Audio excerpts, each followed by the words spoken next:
ताज्या घडामोडी आणि नवीन बातम्या पाहण्यासाठी आमचं मी साक्षीदार हे चॅनल सबस्क्राईब करा। खान्देश्वर पोलिसांनी मुद्देमालात जप्त केलेल्या गाड्यांना आज संध्याकाळच्या सुमारास आग लागली। यात दोन्ही गाड्या जळून खाक झाल्या आहेत। अज्ञात व्यक्तीने फेकलेल्या सिगारेटच्या थोटकामुळे ही आग लागली असल्याचे बोलले जात आहे। खान्देश्वर पोलीस ठाण्याच्या हद्दीतील ही घटना असून या आगीत 2 गाड्यांना आग लागली आहे। खान्देश्वर पोलिसांनी विविध गुन्ह्यात जप्त करून ठेवलेल्या गाड्यांना आज आग लागल्याची घटना घडल्याचे समोर आले आहे। या आगीमध्ये 2 गाड्या जळाल्या असून लाखो रुपयांचे नुकसान झाले आहे। ही आग दुपारी 5:15च्या सुमारास लागल्याचे पोलिसांकडून सांगण्यात येत आहे। ही आग लागल्याची माहिती खान्देश्वर पोलीस, सिडको तसेच पालिकेच्या अग्निशामक दलाच्या जवानांना मिळाल्यानंतर अग्निशामक दलाच्या गाड्या घटनास्थळी दाखल झाल्या। जवानांनी ही आग आटोक्यात आणली, त्यामुळे मोठे नुकसान टळले आहे। या आगीत खासगी बस आणि डंपर जळाले आहेत। या आगीमध्ये खासगी बस जळून खाक झाली आहे।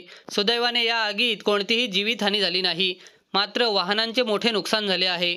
अज्ञात व्यक्तीने फेकलेल्या सिगारेटच्या थोटकामुळे ही आग लागली असल्याचे बोलले जात आहे।